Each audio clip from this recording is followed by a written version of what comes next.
Primeiro de tudo, o eixo hormonal, né? Entendendo isso, você entende inclusive o tratamento, né? Então, o nosso hipotálamo ele produz lá um hormônio liberador de tireotrofina, que é o TRH, que vai estimular a sua hipófise a produzir um hormônio chamado hormônio estimulador da tireoide, e que, obviamente, vai estimular a tireoide a produzir T4 na sua grande maioria. T3 é produzido numa fração muito pequena pela tireoide, por mais que seja um hormônio biologicamente ativo. Na verdade, quem faz essa conversão é na periferia, né? Então, a nossa tireoide vai produzir uma grande parte do T4 e na periferia, né, no tecido, ela vai converter T4 em T3. E esse T3 que é o hormônio biologicamente ativo, beleza? Por feedback, você vai inibir ou estimular tanto a hipófise quanto o hipotálamo em função dos valores dos hormônios que são produzidos na tireoide. Então, entenda uma coisa que é o jeito mais simples de compreender essa fisiopatologia e, de certa forma, até já comentar sobre o tratamento. Quando você fala hipotiroidismo é porque a glândula está funcionando pouco, beleza? Então, falou hipotiroidismo, o que você vai esperar dos valores de T4? Eles estarem altos ou baixos?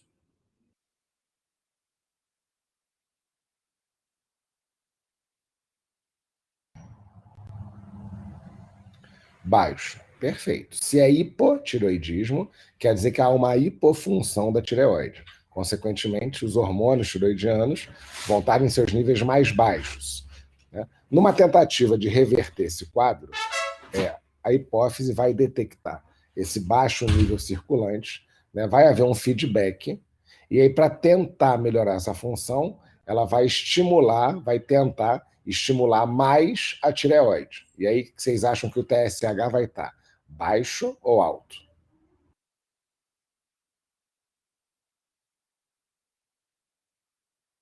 Alto. Perfeito. Parece simples, gente, mas isso faz uma confusão no diagnóstico. Inclusive, vocês não têm noção da quantidade de médico que manda paciente para lá com o diagnóstico errado, porque a confusão, e eu não sei como é que a pessoa consegue esquecer isso depois de formado. Mas o que a gente recebe direto lá? O paciente falando assim, doutor, eu tenho hipotiroidismo. Ah, beleza. Aí você vai pegar o exame e é o TSH que está zerado. O TSH ele não é hormônio, ele é um mensageiro. E aí o médico clínico que atende vê o TSH zerado e dá o diagnóstico de hipotiroidismo. Muito pelo contrário.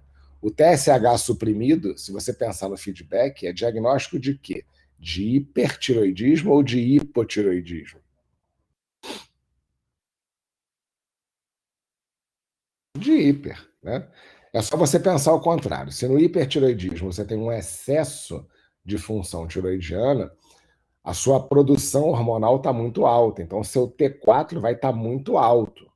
E numa tentativa de frear esse processo, por feedback, por detectar esse excesso de hormônio tiroidiano, a sua hipófise vai tentar não estimular a sua tireoide. Consequentemente, o TSH vai estar suprimido. Beleza? Então, assim, não tem como ter muita dúvida se você entende o básico do eixo hipotálamo, hipófise, hipotálamo tireoide para poder entender o que está acontecendo, inclusive é o que justifica o tratamento, né? Vamos voltar na aula de hoje. Se é hipotiroidismo, a sua tireoide está produzindo pouco hormônio, independente do motivo, que a gente ainda vai saber qual que é. Ela está doente e está produzindo pouco hormônio. Se está produzindo pouco hormônio, a tua hipófise quer tentar reverter esse quadro e quer voltar a estimular a sua tireoide para ver se ela pega no tranco.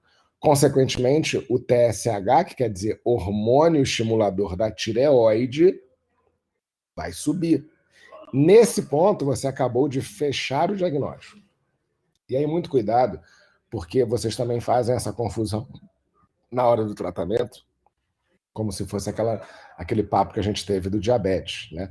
Você tem um critério diagnóstico e você tem um acompanhamento e um tratamento laboratorial. A tireoide é a mesma coisa.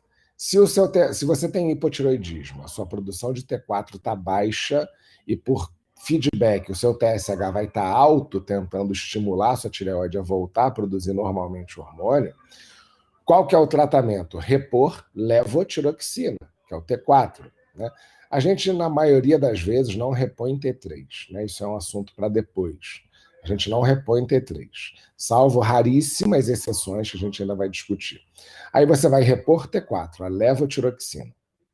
Consequentemente, esse T4 vai subir no seu sangue, o seu T4 livre vai aumentar um pouco, mas por feedback, essa normalização do T4 vai fazer com que a sua hipófise entenda que a sua tireoide voltou a produzir e, consequentemente, o TSH vai subir ou vai cair?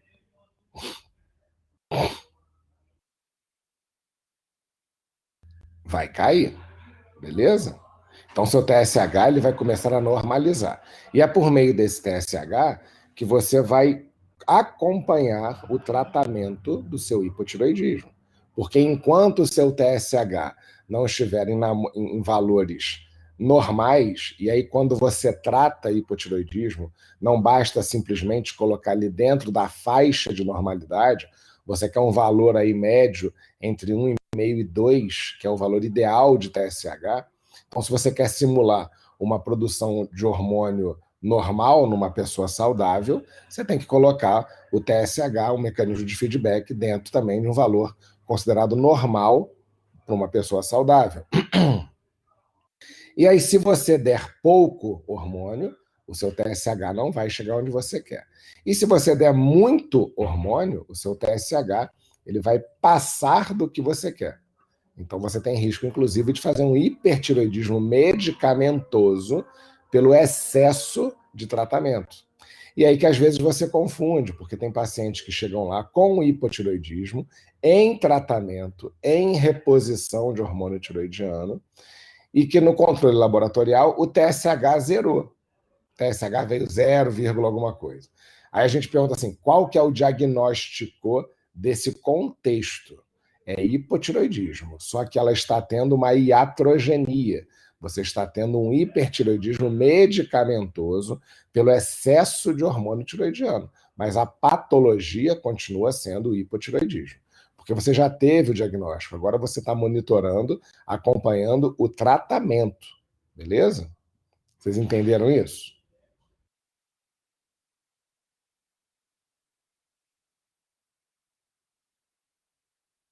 Então, beleza. Porque aí fica muito mais fácil lá na prática vocês poderem avaliar direito o paciente e não fazer como alguns colegas que eu recebo lá, tanto no consultório quanto no posto, que o médico, ele não sei de onde ele tira isso, né? Que o TSH zerado é que quer dizer hipotiroidismo, e aumenta mais a dose ainda do hormônio tiroidiano, causando uma piora violenta desse hipertiroidismo iatrogênico, e o paciente começa a ter queixas, óbvio, e aí sim ele encaminha para endócrino, e geralmente, essa é muito sem noção. No próprio encaminhamento, ele já geralmente fala que não está entendendo por que o paciente só piora e não controla. Né? Na verdade, ele está olhando para o lugar errado para monitorar o tratamento do hipotiroidismo.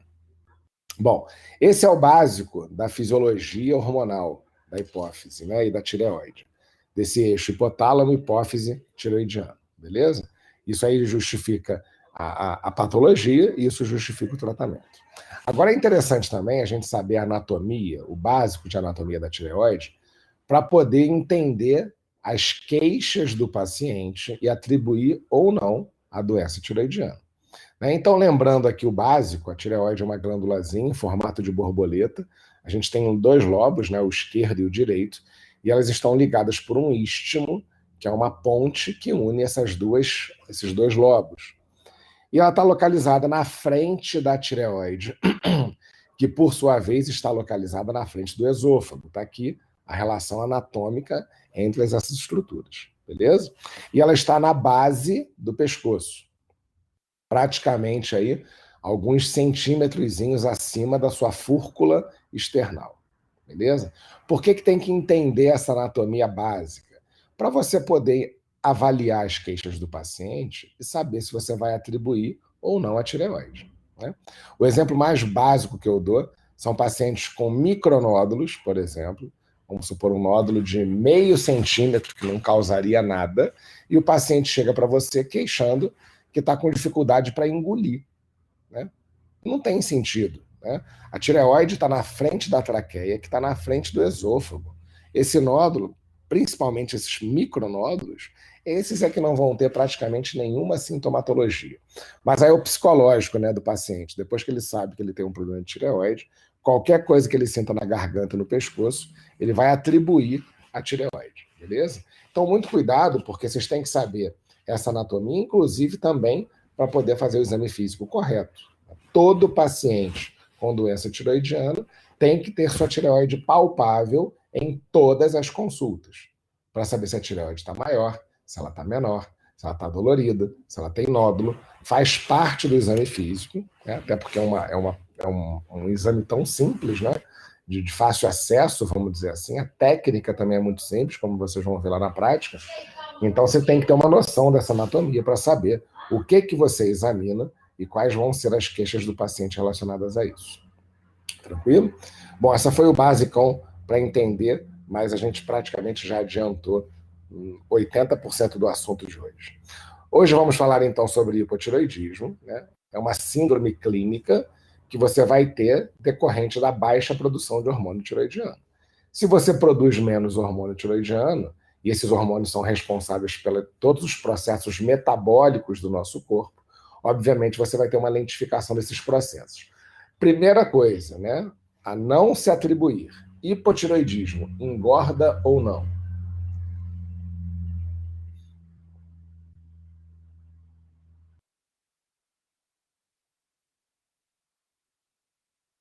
E aí? Hipotiroidismo engorda ou não engorda? Então, meninas, não fiquem tristes, mas hipotiroidismo não engorda ninguém, beleza? Primeiro, essa coisa da diminuição do metabolismo não quer dizer que você vai queimar menos gordura ou vai ter menos taxa metabólica. Na verdade, a repercussão disso na taxa metabólica basal é mínima, né? A nossa taxa metabólica basal depende mais da sua idade, composição corporal, altura, peso, e não necessariamente da função tiroidiana. Então, é irrisória a contribuição dos hormônios tiroidianos para a taxa metabólica basal nesse sentido. O que ficam lentificados são os processos metabólicos como um todo. Então, vocês vão ver na queixa lá, o paciente pode ter intestino preso, pode ter anemia, ele pode ter outras queixas que têm como base uma lentificação aí dos processos metabólicos. Então, isso é um mito, né? O paciente ele já chega no seu consultório perguntando assim: doutor, eu tenho aquela tireoide que engorda ou aquela tireoide que emagrece? Eu falei, não existe tireoide que engorda. Ninguém engorda por hipotiroidismo. O que você pode ter, na pior das hipóteses, é um edema, é uma retenção hídrica por conta do hipotiroidismo que se encontra descompensado. Obviamente, a partir do momento que você trata e normaliza a reposição de hormônio tiroidiano, não tem mais por que atribuir nenhuma retenção de líquido à função tiroidiana, né? Você repõe o hormônio, você continua com o problema, só que você está repondo o hormônio que está em falta. Então, todos esses processos metabólicos voltam à normalidade. O que acontece, na verdade, é um ganho de peso discreto. Opa, perdão. É um ganho de peso discreto por conta da retenção de água. Então, o paciente vai ter edema de membros inferiores, um edema pré-tibial, ele pode ter um edema facial, e isso, obviamente, por essa retenção, pode repercutir na balança. Mas longe de ser o que os pacientes são doidos para atribuir, né? Na verdade, quando a gente vai falar isso na aula de obesidade, o paciente com obesidade ele quer um culpado. Ele só não quer admitir que a culpa é dele, mas ele quer um culpado. Então, se ele puder ter a tireoide como culpado, inclusive os pacientes eles chegam no consultório às vezes já falando isso: doutor, olha, eu estou obeso, eu não sei por que não emagreço, inclusive eu tenho feito vários exames de tireoide para saber se ela está com problema e o exame está normal. É claro que vai estar normal. Você não vai ter uma obesidade por conta do hipotireoidismo. Beleza? Então não entre na pilha do paciente, né? Cuidado quando vocês escutam essa queixa, porque o paciente ele quer atribuir alguma coisa e vai acabar culpando a tireoide, coitada. Ela pode ser culpada por muita coisa, mas uma obesidade, não. Um ganho de peso, sim, por conta dessa retenção hídrica, mas falar que ela vai engordar, não vai, beleza? Pode ser congênito ou adquirido, né? Pode ser primário, quando essa síndrome, quando essa baixa de hormônio tiroidiano ela é uma falência da glândula tireoide. Pode ser secundário, quando o problema é na hipófise, ou pode ser terciário, quando o problema é no hipotálamo, beleza? A secundária e a terciária, como são de responsabilidade de glândulas na sua caixa craniana, né, no seu encéfalo, a gente chama de hipotireoidismo central, beleza? Então, só relembrando aqui, o hipotireoidismo é uma hipofunção da glândula, T4 e T3, e obviamente principalmente T4, vão estar reduzidos, e por feedback você vai fazer a sua hipófise produzir mais TSH. Se o problema é na glândula tireoide, o hipotireoidismo é primário. Se o problema é na hipófise e essa tireoide não produz T4 porque o TSH está baixo, o problema é na hipófise. E se o problema for no hipotálamo, com baixo de TRH, sendo nessas duas localizações, a gente chama de hipotireoidismo central, beleza? Isso é o que faz parte do nosso diagnóstico. E cuidado que quando o central acontece, te deixa um pouco na dúvida. Mas se vocês lembrarem dessa questão básica de fisiopatologia, não tem como fazer confusão, beleza? Então, o que vai acontecer? Se você tem um hipotireoidismo, relembrando, por mais bobo que pareça, viu, gente? Se você tem um hipotireoidismo e você tem uma pouca função tireoidiana, não interessa do que a função tireoidiana está pouca, vocês disseram, o T4 vai estar como? Alto ou baixo? Se você tem hipotireoidismo e a sua tireoide está funcionando pouco, o hipo é de baixo, é de pouco. O seu T4 vai estar baixo. Aí você pede o exame laboratorial desse paciente. Aí esse paciente vai vir com um T4 baixo, porque a produção desse hormônio está baixa, mas um TSH também baixo. Isso faz confusão, porque aí você não sabe para quem você olha. Aí você tem que lembrar de quê? Do seu hipotireoidismo central. Porque o que interessa é que o T4 está baixo, ele que é o hormônio ativo, né? Óbvio, biologicamente ativo é o T3, mas o T4 que é o hormônio produzido pela tireoide. Então, se ele está baixo, hipotireoidismo. Ponto. Aí você vai olhar o TSH. Deixa eu ver se esse hipotireoidismo é primário ou secundário. Se ele é central ou não. Bom, o TSH está altíssimo. Não, então o problema é na tireoide. O problema é na tireoide. Ela não está funcionando, o T4 caiu e, por feedback, a hipófise está tentando estimular essa tireoide a pegar no tranco. Ponto. Fechou o diagnóstico, hipotireoidismo primário. Agora, se você vê um paciente com essas queixas, pede o exame e o T4 está baixo, ou seja, é hipotireoidismo, mas o TSH também está baixo, então, provavelmente, o problema é central, é um hipotireoidismo secundário. A hipófise tem alguma doença que está produzindo pouco TSH, e se produz pouco TSH, que é justamente o hormônio estimulador da tireoide, vai estimular pouco a sua tireoide e ela não vai produzir T4 como deveria. E aí, laboratorialmente, esse hipotireoidismo central se apresenta como T4 baixo, porque é hipo, mas um TSH baixo também, porque o problema é na hipófise. Beleza? Entenderam isso? Por mais simples que pareça, vocês entenderam?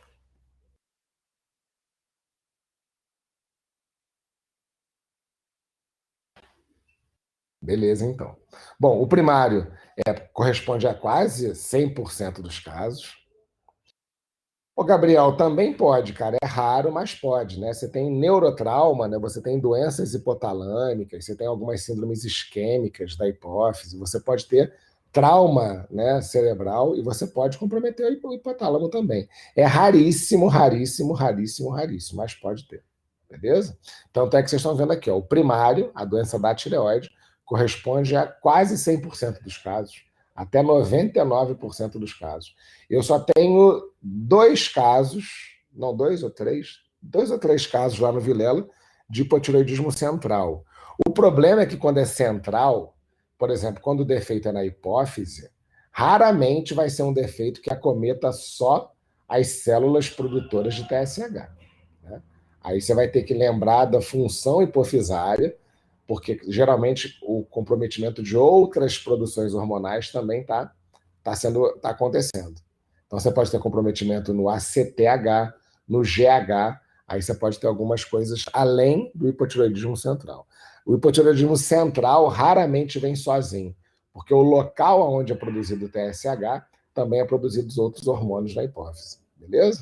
Bom, vocês estão vendo que é uma doença prevalentemente feminina, né? Quase 20% em mulheres e um pouco menor nos homens. Né? Então, essa é a estatística que a gente tem e que a gente confirma lá na hora do ambulatório. E está aqui o central, 0,005% da população geral. Resistência ao hormônio tiroidiano, mais raro ainda. 1.000 casos descritos na literatura. Né? Eu tenho um paciente que eu acompanho num consultório e foi o único que eu vi a minha vida médica inteira. Né? Ele tem resistência ao hormônio tiroidiano. Você consegue tratar, mas com doses cavalares de levotiroxina. Beleza? Maria Clara, sim, vai depender da queixa do paciente, né? Então, você não vai ter uma queixa só de hipotiroidismo. Você pode ter uma dificuldade de ganho de altura, por exemplo, são pacientes com baixa estatura. Você pode ter uma descompensação, são pacientes com baixo cortisol por conta da deficiência de ACTH. Aí não tem nem como a gente tentar padronizar um diagnóstico, porque como a doença é numa glândula que produz muita coisa, vai depender da apresentação clínica para você suspeitar do que está acontecendo no conjunto. Então, você tem que só lembrar disso. Se o hipotireoidismo é central, no local onde é feito o TSH, geralmente são produzidos outros hormônios, que a mais comum é a hipófise. A hipotalâmica, então, eu nunca vi, né? Mas existe. Mas a hipofisária, ela pode acontecer.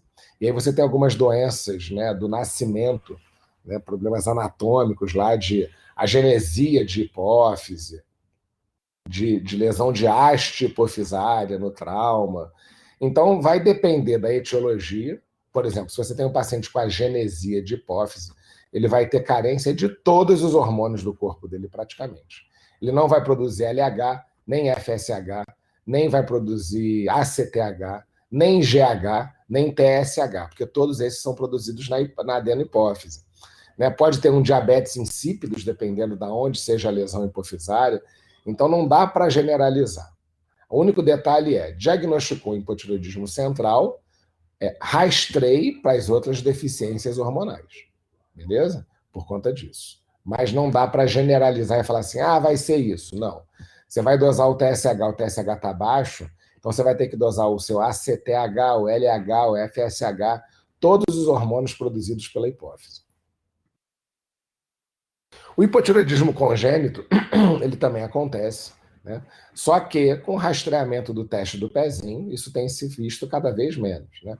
Eu tenho praticamente 2 casos ou 3 no Vilela também, e é uma história muito típica, né? São pacientes que nasceram em zona rural, né? Sem assistência nenhuma, sem acompanhamento pré-natal nenhum, e que nasceram em casa, nasceram em fazenda, nasceram com doulas lá, né, com pessoas que fazem o parto no meio da roça, e que não teve nenhum acompanhamento laboratorial, nem nenhum rastreio, acabam tendo hipotireoidismo congênito, não descobrem, e aí tem uma doença que vai causar sequela para a vida inteira, até que alguém faça esse diagnóstico numa fase muito tardia, e o paciente já tenha comprometido o seu déficit cognitivo, a estatura, a fala, a visão, aí você vai ter o quadro clínico do hipotireoidismo congênito, beleza? Mas graças ao teste do pezinho, que é o teste de rastreio para uma das doenças, né, e o hipotireoidismo congênito através desse teste, você tem uma incidência cada vez menor disso, beleza?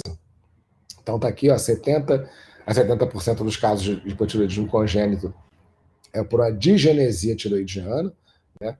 É mais comum em meninas, hispânicos, pacientes com síndrome de Down, né? Corresponde aí a uma parcela muito pequena dos nossos diagnósticos, né? Até porque como está bem difundido esse rastreio todo, né? A questão do exame pré-natal e companhia, você tem visto isso cada vez menos frequente, graças a Deus. Bom, o que está associado ao hipotireoidismo, né?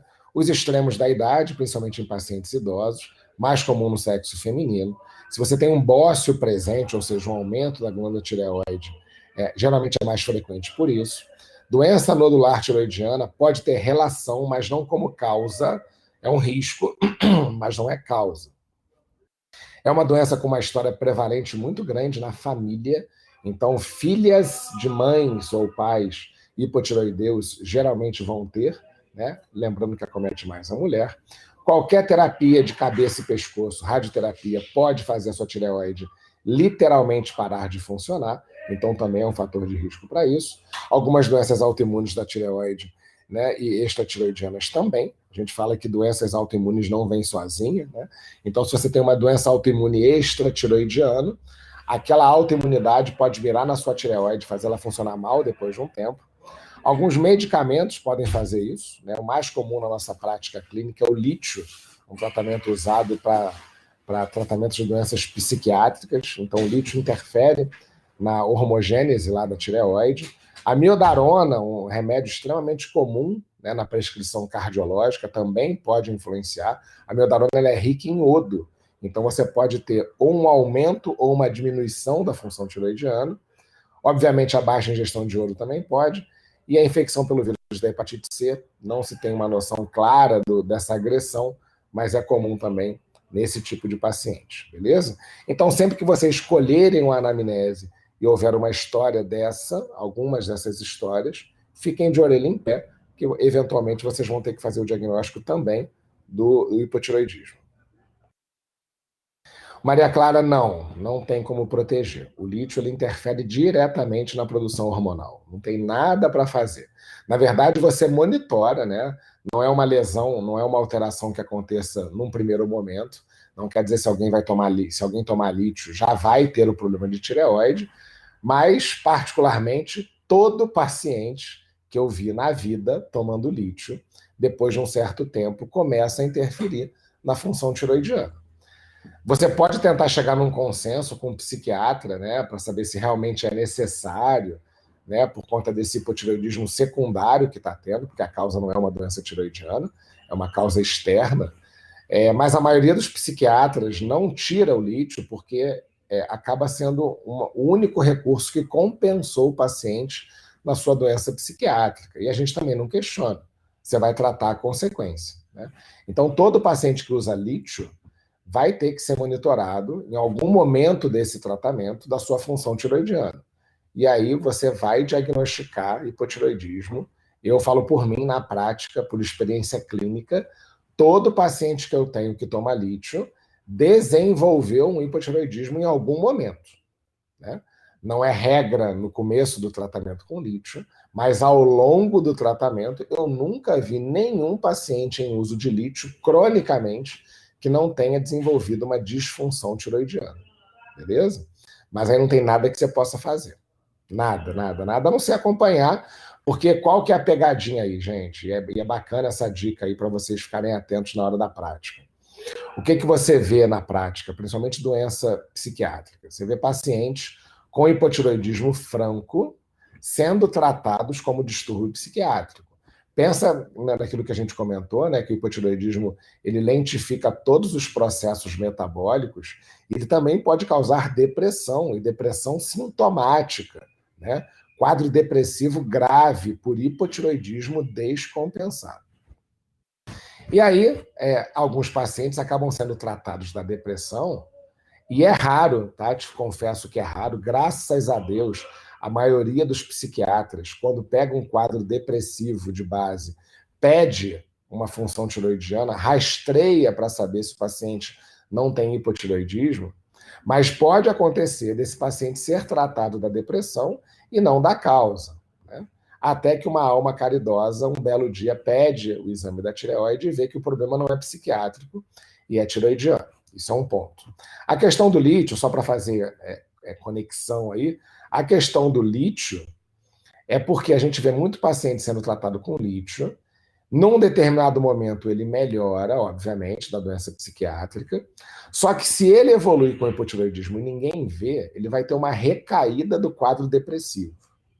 E se o psiquiatra, principalmente, né, quem quer que está manejando esse paciente no primeiro momento por causa da depressão, também não se ligar nessa possibilidade, ele vai ficar tendo dificuldade para tratar esse quadro depressivo, porque vai ficar trocando as medicações, acrescentando medicação, e clinicamente o paciente não vai melhorar.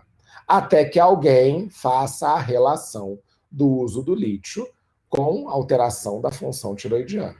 E aí, se você tem uma piora dessa função tiroidiana, obviamente a depressão do paciente vai voltar e ele vai piorar desse quadro psiquiátrico. Aí, quando você vai lá e compensa a tireoide dele, repõe a levotiroxina, né, o paciente melhora do quadro psiquiátrico também, beleza? Então, fiquem muito atentos a isso. Né? Maria Clara, não sei te falar, né? Não sei te falar como andam as questões de residência, mas não duvido que tenha sim, porque é uma coisa que acontece com uma certa facilidade e que é um erro crasso, né, de prática médica. Né? Ah, é? Ó, que bacana, viu? Então, já matamos uma história aí para vocês entenderem isso. Gente, ficou claro para vocês essa coisa do lítio? Essa questão da psiquiatria, da depressão? Ficou alguma dúvida? A mesma coisa é a miodarona. Miodarona é um medicamento extremamente comum na prática cardiológica, é um antiarrítmico, né? É um ancoron. E só que a miodarona é um medicamento que, na sua composição, grande parte dela é iodo. E o iodo é meio sem vergonha na tireoide. Né? Você tem dois efeitos aí, o Wolff-Chaikoff e Jod-Basedow, que o iodo ele é fundamental para o funcionamento da tireoide. Só que quando em excesso, ou ele estimula mais ainda a produção de hormônio tiroidiano, ou ele inibe a produção de hormônio tiroidiano, como se fosse uma defesa da glândula por conta desse excesso. Então a miodarona ela é meio estranha, ela pode causar um hipotiroidismo ou um hipertiroidismo. Então você tem que ficar de olho no que vai acontecer, tanto pelas queixas quanto pelas alterações laboratoriais. E da mesma forma do lítio, a gente faz com a miodarona. Né? Se for um medicamento essencial para a estabilização miocárdica do paciente, não tem o que você mexer. Aliás, a gente nunca mexe, né? Não é da minha especialidade, eu não sou cardiologista. Eu vou tratar a sequela, a consequência do tratamento cardiológico. E se for necessário, a gente vai usar. Né? E aí o tratamento, gente, ele, na maioria das vezes, é enquanto durar o tratamento com lítio ou amiodarona. Só que são medicamentos que geralmente se usa, para não dizer a vida inteira, por um tempo muito prolongado. Então, enquanto ele estiver tomando esses remédios, ele vai ter que ser rastreado e tratado de um eventual hipotiroidismo. Beleza? Muito bem. Vamos para frente aqui. Bom, em adultos, né, tirando essas coisas secundárias, essas medicações, a causa mais comum de hipotiroidismo é o hipotiroidismo primário, ou seja, um problema da própria glândula tiroidiana em função de uma doença autoimune. E ela chama tireoidite de Hashimoto. Não esqueçam isso. Essa é a principal causa de hipotiroidismo em adultos. Beleza? A doença de Graves, como a gente vai ver depois na próxima aula de hipertiroidismo, ela é uma doença que causa hipertiroidismo. Só que o tratamento do hipertiroidismo ou a própria evolução do hipertiroidismo pode cursar com hipotiroidismo. Beleza? Porque o paciente tem uma inflamação no primeiro momento, que cursa com uma hiperfunção tiroidiana, mas como esse processo inflamatório destrói a glândula, ou você vai fazer isso com o tratamento, você vai evoluir com hipotiroidismo depois, beleza? Você pode ter um hipertiroidismo autoimune, que é a própria doença de Graves é um exemplo, que depois vai cursar com hipo. Algumas tiroidites subagudas causam hipotiroidismo, mas geralmente é transitório, porque como ela é subaguda, você tem aquela fase inflamatória que o paciente vai ter um hiper por conta da inflamação, depois uma queda por conta da resolução da inflamação, e depois a tireoide recupera a função tiroidiana. E a tiroidite de Riedel, que é uma tiroidite fibrosa, em que você vai ter uma atrofia glandular e, obviamente, você vai ter o hipotiroidismo. Beleza? A carência de iodo causa hipotiroidismo. Mas o excesso, ele pode cursar com as duas condições. Então, está aqui o Hashimoto. Ela é a principal causa de hipotiroidismo. Agora, como eu falei para vocês, o tratamento do hiper, porque se você pensa, se a sua tireoide está acelerada, se ela está produzindo muito hormônio tiroidiano, isso também não é saudável. Né? Esse excesso de hormônio tiroidiano vai te causar um hipertiroidismo. E você tem que tratar esse hipertireoidismo. Só que o tratamento do hiper também pode acontecer para o hipo. Ou se você tratou demais, com remédio em doses suprafisiológicos, e você bloqueou essa tireoide, como a gente vai ver na aula que vem, ou a terapia, por exemplo, com iodo radioativo, que é uma opção terapêutica para o hiper, ela causa hipo, e aí você vai ter que tratar o hipo depois, beleza? Então, é também uma causa de hipotireoidismo. Tá? Mas vamos deixar esse assunto para não ficar confuso na cabeça de vocês, para a aula da semana que vem, senão vocês vão fazer confusão. Né? Tá aqui alguns medicamentos, né? Corticoide pode fazer isso momentaneamente. DOP e dobutamina fazem isso em pacientes críticos, né? DOP e dobuta são drogas vasoativas que contribuem lá para uma alteração da produção hormonal. Anticoncepcionais orais podem interferir na sua função tiroidiana. Não necessariamente para dar um hipotireoidismo clínico, sintomático, mas pode fazer algumas alterações na sua avaliação laboratorial. O anticoncepcional, ele aumenta, né, uma proteína carreadora de hormônios tiroidianos. Então, isso pode fazer com que o seu T4 total esteja aumentado no seu sangue. Então, a interpretação laboratorial pode ficar confusa, né? Mas as outras medicações aqui, eles podem eventualmente cursar com hipotireoidismo.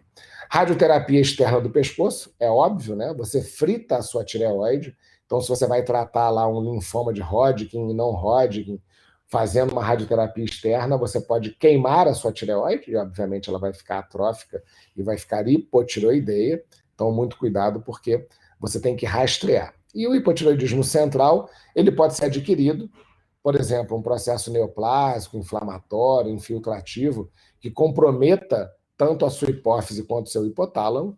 Algumas lesões traumáticas, né? Você pode ter isso, uma própria cirurgia para isso. Ou você pode ter uma deficiência isolada ou associada a outras, como a gente falou. Lembrem, de novo, que a hipófise não produz só TSH. Então, para você ter uma deficiência de TSH, fiquem atentos para ver se você não está tendo outras deficiências. Né? Então, por exemplo, traumatismo crânioencefálico, né? Craniofaringiomas. Você tem medicamentos como a DOP e a dobuta, como eu falei para vocês, são causas de hipotireoidismo central. Né? E, gente, a causa em si nem causa tanta confusão assim na hora de você diagnosticar. O que mais causa confusão é na hora de interpretar os exames laboratoriais, como a gente falou mais cedo, beleza? Bom, congênito a gente já comentou. Sinais e sintomas, né? Clássico. Né? É cultural isso, né? É quase que um mito. Qual que é a sintomatologia básica do hipotireoidismo? Queda de cabelo, unha fraca e ganho de peso. Isso aí a gente até fala que quando a gente generaliza dessa forma, todo mundo acha que está com hipotireoidismo. Você perguntar para um grupo de. Se eu perguntar para vocês aqui, todas as mulheres do grupo, que são mais atentas a essas queixas, quem de vocês não reclama de queda de cabelo e ou unha fraca e ou ganho de peso? Né? Mas são sintomas muito subjetivos, então não dá para atribuir. Às vezes o paciente chega no consultório, eu até agradeço, porque isso motiva o paciente a ir na consulta. Mas os pacientes chegam lá e falam assim: doutor, eu acho que eu estou com hipotireoidismo. Eu falei, por quê? Porque minha unha ficou fraca, está descamando, meu cabelo está caindo muito, e aí uma vizinha minha tem tireoide, também tem isso, a minha mãe tinha tireoide, também tem isso, ou, né, o que a gente mais ouve, pesquisei na internet e acho que estou com hipotireoidismo, porque meu cabelo não para de cair e a minha unha está quebradiça. Né? Eu até brinco, falo, mulher que não se queixa de um desses ou mais sintomas não é mulher. Né? Toda paciente que eu tenho lá tem uma queixa dessa. E vocês vão ter, eventualmente, ao longo da vida. Só que fiquem atentos, porque não dá para atribuir isso exclusivamente à tireoide. Não dá. Né? Você até tenta fazer uma relação em termos de contexto. Né? O paciente chega para você no consultório, apático, intestino preso. Outra queixa, né? Intestino preso. Qual mulher que não tem intestino preso? É raro você pegar uma mulher com intestino saudável, funcionando todo dia, igual um reloginho. Né? Você botar essa queixa, então, no rol aí das queixas do hipotireoidismo, acabou. Todo mundo vai achar que tem hipotireoidismo. Né? Então, muito cuidado. Você tenta encaixar esses sintomas mais subjetivos, numa questão um pouco mais abrangente, né, num contexto. A história familiar do paciente, o exame físico da tireoide, a prevalência familiar de doenças tiroidianas. E óbvio, quando você tem uma dessas queixas bem acentuadas, é óbvio que você pode rastrear a tireoide, né? Não tem problema nenhum, até porque por mais subjetivas que sejam, perdão, são queixas relacionadas sim a hipotireoidismo, mas não atribuam exclusivamente à tireoide, né? Porque eu até brinco com meus pacientes. Eu tenho pacientes que vão lá com a queixa de obesidade, pedindo para que seja feito exames da tireoide para tentar descobrir uma causa da obesidade. Eu falo, olha, eu até posso pedir, mas se a sua tireoide vier normal, qual que vai ser a próxima desculpa? O que você vai culpar agora se a sua tireoide vier normal? E provavelmente vai vir normal. Vai vir normal. Né? Então, muito cuidado. Né? Não, isso não inibe a gente de rastrear, mas cuidado para não atribuir exclusivamente para a tireoide, coitada. Né? Mas quais são as queixas mais marcantes? Astenia, sonolência, intolerância ao frio, pele seca, uma voz mais arrastada, uma hiporreflexia, edema facial, anemia. Hipotiroidismo causa anemia, beleza? Bradicardia, hipotensão postural. Tem uma lista aqui, né? Ronaldinho foi um exemplo, né? Perdeu a Copa, sei lá, não estava jogando e culpou o hipotiroidismo. É sempre mais fácil procurar um culpado do que você descobrir realmente o que está acontecendo.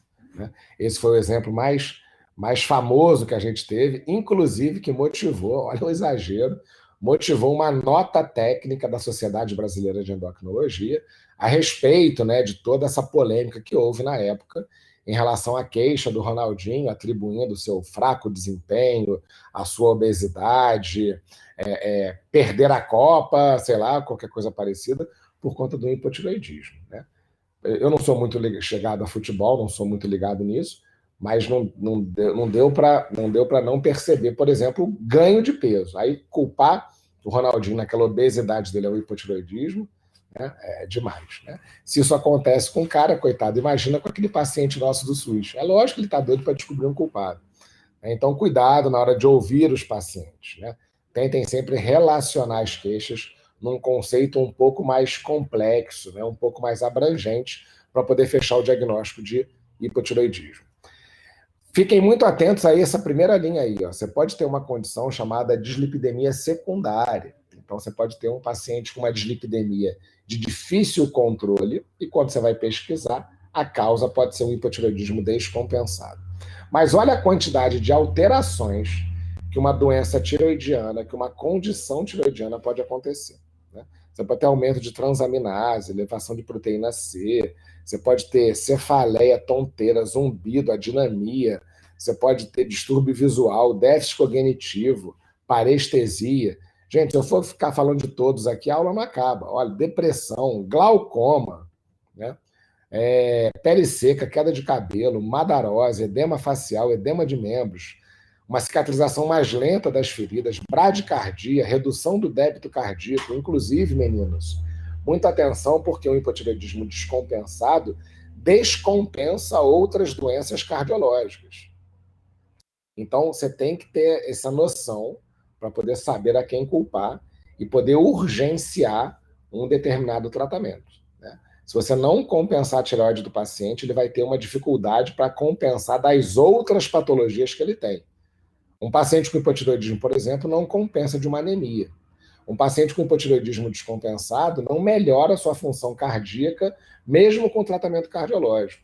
Então, tem que fazer parte desse contexto. Ele pode precipitar até uma síndrome coronariana aguda. Né? Então, olha só o quanto que um distúrbio relativamente simples de entender e fácil de tratar pode comprometer a qualidade de vida de um paciente quando você não diagnostica e não trata adequadamente, beleza? Então você tem o sistema digestivo, anorexia. Aqui, ó, isso aqui é uma coisa bacana de lembrar, que justifica, inclusive, o não ganho de peso, né? O paciente com hipotireoidismo descompensado, ele tem uma retenção hídrica generalizada, e uma delas é na mucosa do próprio estômago. Isso causa uma anorexia. O paciente com hipotireoidismo não vai ter obesidade porque está comendo muito. Se a gente pensar nesse aspecto, ele pode até ter uma perda de peso, porque ele não vai conseguir se alimentar direito. Beleza? Então, mais um motivo aí para a gente não acreditar a tireoide, o fato do paciente estar com obesidade. Beleza? Então, má digestão, alterações ventilatórias, dispneia, a apneia obstrutiva do sono, gente, é tudo. Dor muscular, dor articular, derrame articular, síndrome do túnel do carpo, e por aí vai. Né? Hipocalcemia, proteinúria, olha só, infertilidade, anovulação, disfunção erétil, hiperprolactinemia. Aliás, né, a gente vai ter uma palavrinha disso depois, em mais aulas para frente. A principal causa de aumento de prolactina é hipotireoidismo. Então, você tem que rastrear hipotireoidismo antes de querer diagnosticar a causa, né, de base de uma prolactina mais alta. Então, olha a quantidade de queixas e alterações laboratoriais que você pode encontrar num paciente com hipotireoidismo. Né? Resumindo, qualquer doença que você tiver, rastreie tireoide para saber se ela pode estar agravando essa sintomatologia ou sendo a causa. Né? Num primeiro momento, vale a pena, mas não necessariamente atribuir toda e qualquer doença ao problema tireoidiano.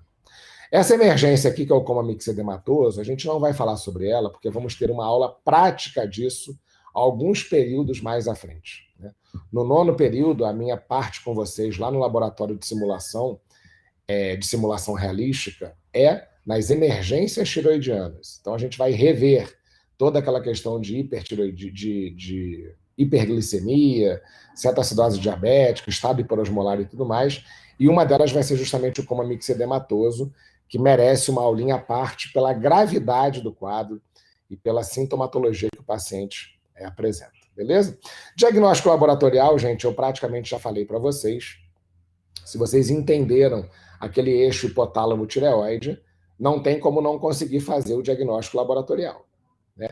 Hipo é T4 baixo, por feedback, TSH vai estar alto. Se o hipo for central, TSH vai estar baixo. Ponto. É o resumo do que a gente discutiu e vocês mesmos responderam mais à frente, mais cedo lá, quando a gente estava conversando.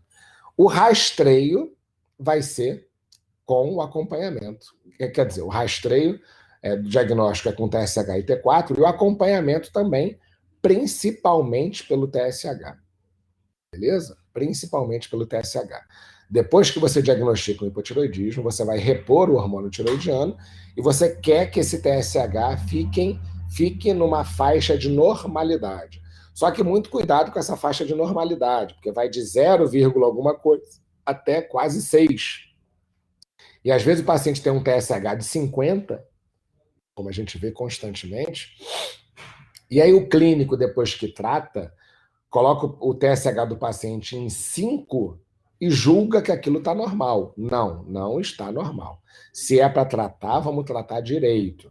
A faixa saudável do TSH é em torno de 1 a 2,5, 1,5 a 2, fica nessa faixa. Então você vai suplementar esse hormônio tireoidiano até chegar num TSH mais ou menos nessa faixa. Beleza? Nessa faixa você tem a recuperação de todos os processos metabólicos, o feedback está perfeito, aquela coisa toda. Se você estiver desconfiando do Hashimoto, que é a causa mais comum de hipotireoidismo primário, né, aí você pede um marcador dessa autoimunidade. Você pode pedir todos, você tem antitireoglobulina, antirreceptor de hormônio tireoidiano e tal. Só que o mais comum, o mais específico para hipotireoidismo, para Hashimoto, é o anti-TPO. Aí você pode pedir o anti-TPO. E, meninos, na prática, como é que a gente faz? Na verdade, é o seguinte, o paciente, se ele chega lá com uma queixa sugestiva de hipotireoidismo, mas sem nenhum exame, você vai fazer um rastreio sim, você vai pedir TSH e T4 livre. Se ele até tem história familiar positiva de Hashimoto, você já pode acrescentar nesse primeiro exame o anti-TPO, mas não é necessariamente obrigatório. Você vai pedir TSH, T4 livre e outros exames que você julgar necessário. Se vier alterado o TSH e o T4 livre, a gente, por obrigação, repete esse exame. A gente não fecha o diagnóstico de nenhuma deficiência hormonal na endocrinologia confiando num primeiro resultado laboratorial. Aí você repete esse exame, e aí, obviamente, se for para repetir e não tiver solicitado anti-TPO de primeira, mas se esse primeiro exame ele vem alterado, confirmando, sugerindo um hipotiroidismo, a gente tem que repetir, e nessa de repetir você vai lá, aproveita e pede o TPO. Beleza? Sabendo que você pode ter uma dislipidemia secundária, é prudente você também pedir um lipidograma, porque provavelmente esse paciente vai ter uma dislipidemia na vigência desse hipotireoidismo descompensado, e que, sendo secundária, num primeiro momento, você não precisa tratar. Mas depois que você compensa a tireoide, se o paciente persistir com essa dislipidemia, pode ser necessário tratar exclusivamente agora essa dislipidemia, beleza? Então, essa é a forma prática que a gente pede. Mais uma vez, cuidado com o hipocentral, né, que o T4 vai estar baixo, mas o TSH também pode estar baixo. E aí, se você quiser confirmar, você pede o teste do TRH. O TRH, é a cortrosina lá, você vai fazer para estimular a tireoide. Se o TSH não sobe, é porque o problema é na hipófise, né? É um teste de estímulo para poder saber se é ou não é um problema central. Esse é um resumo dos medicamentos que podem cursar com alteração da função tiroidiana, e esse aqui é o tratamento do hipotiroidismo, beleza? De criança é um pouco mais específico, mas como a gente vai falar praticamente de adulto, qual que é o macete para você começar o tratamento de um paciente com hipotiroidismo franco? Aquele paciente que chega com TSH mais alto, você repete, confirma a patologia e ele tem hipotiroidismo, beleza? E o franco, gente, é porque existe uma condição intermediária que é o subclínico, que a gente não vai falar hoje, é a continuidade da aula na semana que vem. O franco é sempre quando o TSH estiver acima de 10. Então guardem isso. TSH está maior do que 10 é hipotiroidismo franco. Você pode até repetir esse exame, provavelmente vai ser confirmado, é um hipotiroidismo franco. Abaixo de 10 e maior do que o limite superior da normalidade no laboratório, você pode estar diante de uma condição chamada hipossubclínico. Isso causa uma certa confusão, vamos deixar para falar sobre isso rapidamente na aula que vem, beleza? Mas uma vez diagnosticado o hipotiroidismo franco, um TSH maior do que 10, você tem que tratar. E da onde você parte o tratamento, né? Com que dose? Geralmente respeitando isso aqui, ó, de 1 a 2 microgramas por quilo de peso. Então, se o paciente tem 70 quilos, ele vai ficar numa faixa ali em torno de 75 microgramas com o comprimido da levotiroxina, né? E isso geralmente causa uma certa confusãozinha, meninos, porque se a gente for respeitar o peso, vai ter uma dose, uma faixa de tratamento muito ampla, né? Você vai ter que ter vários tipos de apresentação, vários tipos de posologia do hormônio tiroidiano. E é assim que acontece na prática. Se você pegar lá o Puran T4, que é uma levotiroxina comum, né, vendida em farmácia comum, ela começa com 12,5 micrograma, e olha a quantidade de apresentações. 12,5, 25, 38, 50, 62,5, 75, 88, 100, 112, 125, 150, 175 e 200 microgramas. Olha a quantidade de apresentações que você tem na levotiroxina. E por que isso? Porque a reposição é uma coisa muito individualizada. O paciente ele pode usar 50 microgramas e ser pouco, e 75 microgramas ser muito. E aí, por exemplo, 62,5 é a dose ideal para esse paciente. Então, isso obriga a ter várias apresentações, porque nem todo mundo vai estabilizar na mesma dose. O melhor exemplo disso é saber que você pode ter que calcular pelo peso do paciente. Geralmente, a dose vai ser entre 1 e 1,5 microgramas, beleza? Você já parte daí. E aí, o acompanhamento é a cada 6 a 8 semanas para ajuste posológico. Então, a partir do momento que você começa a tomar o hormônio da tireoide, você vai pedir novo exame depois de 6 a 8 semanas para saber se aquela dose compensou aquele hipotireoidismo. Você quer saber se normalizou o T4 livre e, mais ainda, o TSH. Melhorou? A dose foi acertada em qualquer momento do tratamento? Então você vai repetir 3 meses depois. Continuou bom? 6 meses depois. Continuou bom? Uma vez por ano. Beleza? Mas até que você chegue na dose ideal para normalizar os exames laboratoriais do paciente, você vai ficar fazendo o exame a cada 6 a 8 semanas, em função do ajuste da dose do remédio. Beleza? Outra coisa, não confiem tão rápido na melhora clínica. Algumas queixas vão demorar a melhorar. Desde que o paciente tenha o laboratório normal, já já a queixa clínica melhora. Se não melhorar, procurem outras causas para a persistência dessas queixas. Beleza? O Emily, não tem. Né? Ele pode curar sozinho. Você pode ter uma autoimunidade que melhora espontaneamente e alguns raríssimos pacientes recuperam a função tiroidiana.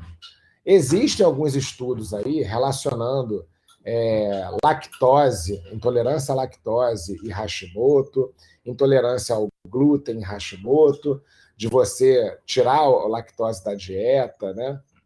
Ou tirar o glúten da dieta para você melhorar a resposta imune. Alguns estudos mostram altas doses de vitamina D fazendo uma imunomodulação no seu Hashimoto, mas literalmente, na literatura, você não tem nada que seja expressivo para justificar isso. Então, você não tem, não. Beleza?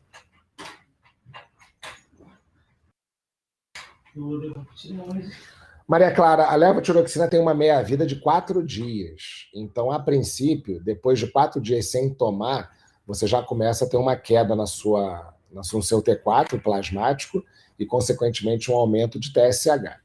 Agora, para o paciente descompensar clinicamente, ele ter queixa, demora bastante, tá? E alguns pacientes, inclusive com hipotiroidismo, nem queixa tem. Então, isso é uma coisa muito individualizada, sabe? Ô, Gabriel, a superdosagem causa hipertiroidismo, né, cara? Se você der tomar hormônio da tireoide a mais do que você deve, você vai ter hipertiroidismo.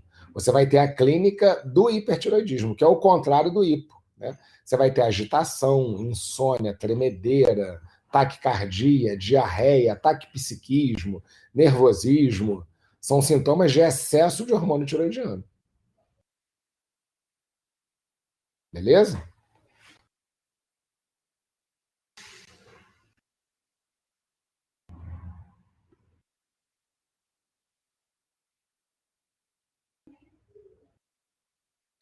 Ô Luiz, quando só o anti-TPO vem alterado, o que acontece? A pessoa tem o Hashimoto, mas nesse momento ainda não lesou a tireoide dele, ainda não trouxe sequelas. Isso é bem comum de acontecer, viu? Quando o TPO vem positivo, é Hashimoto, acabou, o diagnóstico está feito. Ele tem a autoimunidade contra a tireoide dele. Só que você pode pegar esse paciente num momento em que essa autoimunidade ainda não agrediu a tireoide a ponto de desenvolver o hipotireoidismo. Então você não faz nada, você não trata nada. Né? O que interessa é o hipotireoidismo. Ele tem Hashimoto, mas não tem hipotireoidismo. E aí você vai acompanhando. Pode ser que ele nunca tenha o hipotireoidismo. Eu tenho paciente que tem TPO aumentado há séculos, mas nunca foi suficientemente forte para causar uma disfunção tiroidiana. Como eu tenho paciente que tem o TPO alto, descobre isso eventualmente, você repete a função tiroidiana depois de, 3 meses, e o cara abre um quadro com hipotiroidismo, ou até mesmo antes desse prazo, ele começa clinicamente a ter hipotiroidismo, aí você vai lá e repete o exame do TSH e do T4 e vem tudo alterado. Então isso é uma coisa muito individual, cara, não tem regra nisso não. Beleza?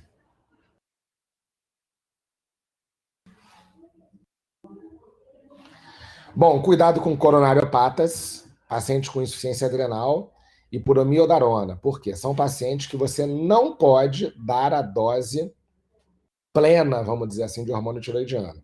Então, por exemplo, paciente coronariopata, quando você começa a repor tireoide, como é um hormônio metabólico, você pode piorar a função coronária desse paciente. Então, nesses exemplos aí, você não começa com a dose plena. Você vai começar com uma dose mais baixa. Por exemplo, se você calculou para um paciente que você vai usar a dose de 75, cara, começa com 25, depois de, sei lá, um mês aumenta para 50, e depois de um mês aumenta para a dose plena. Mas nunca começa de cara com a dose plena, porque você descompensa. Você pode precipitar uma insuficiência adrenal, se esse paciente for portador de distúrbio adrenal, e você pode piorar um distúrbio de condução cardíaca se o paciente for usuário de amiodarona. Então, você sempre começa nesses pacientes com a dose mínima e evolui a dose gradativamente ao longo do tempo. Geralmente, aí 3 semanas, né? Você vai aumentando a dose até ele atingir a normalidade dos exames laboratoriais, beleza? Agora, gente, 2 dicas fundamentais, tá? Que vocês não podem esquecer. Anotem isso aí. São dicas práticas, mas que fazem muita diferença no acompanhamento. Primeiro, o hormônio da tireoide para ser absorvido depende de meio ácido estomacal. Então, muito cuidado para aqueles pacientes que não respeitam o jejum para tomar. Qual que é a recomendação para se usar levotiroxina? Dose única em jejum assim que o paciente acorda. Ele tem que esperar 45 minutos para comer alguma coisa ou tomar qualquer outro remédio.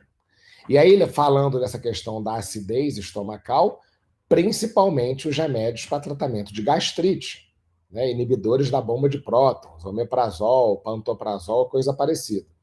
A gente vê muita coisa na prática de dificuldade de compensação de paciente com hipotireoidismo, porque ninguém orienta isso a ele, e aí é um paciente que foi orientado a tomar remédio para estômago em jejum, né, porque protege o estômago.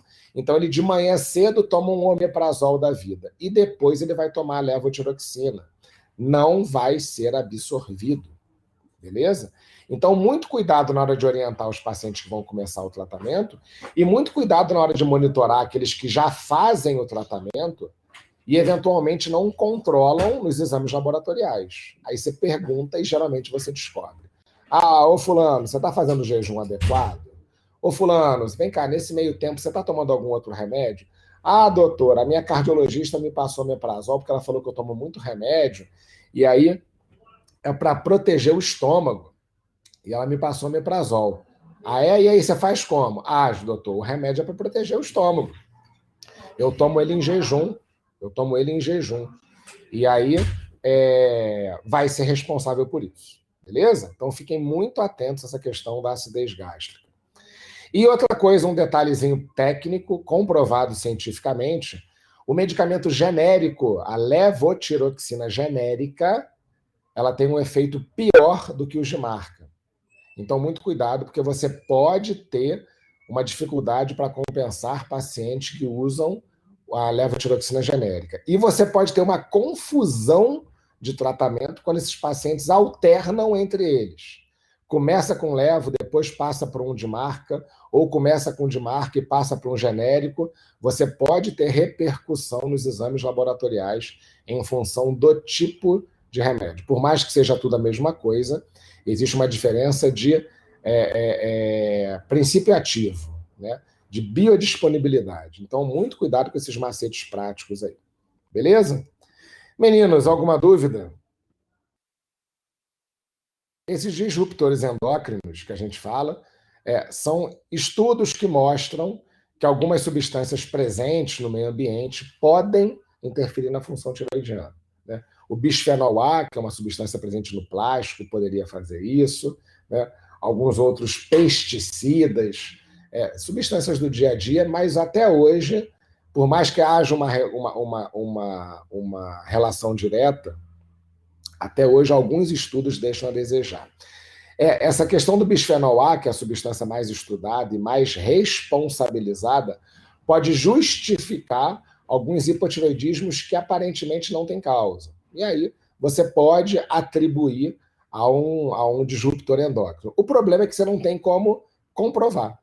Você não vai dosar bisfenol no paciente. Por mais que até haja esse exame, a gente não faz isso na prática clínica, beleza? É mais uma curiosidade que necessariamente uma relação direta, por mais que aconteça. Beleza, meninos? Esses são exemplos aqui de disruptores endócrinos, né? O subclínico eu não vou falar hoje, porque merece algum tempinho a mais aí.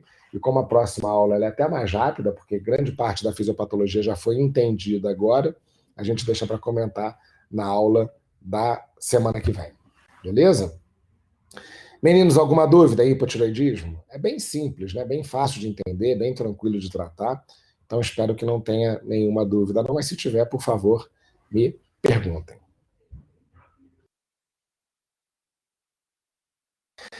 Maria Clara, Hashimoto, ele não tem a ver com... Quer dizer, ele pode ter a ver com nódulo, mas é porque... O que acontece? Eu vou te responder isso melhor na aula de nódulo. Tem a ver, sim, mas não necessariamente a doença... Assim, é confuso, é confuso. Deixa eu te explicar a doença na parte de nódulo, que é daqui a 2 aulas, para não fazer confusão na sua cabeça. Porque isso envolve, inclusive, a investigação laboratorial. Mas me lembra dessa pergunta aí, que a gente fala na aula de nódulo, beleza? Meninos, muito obrigado, viu, pela presença de vocês.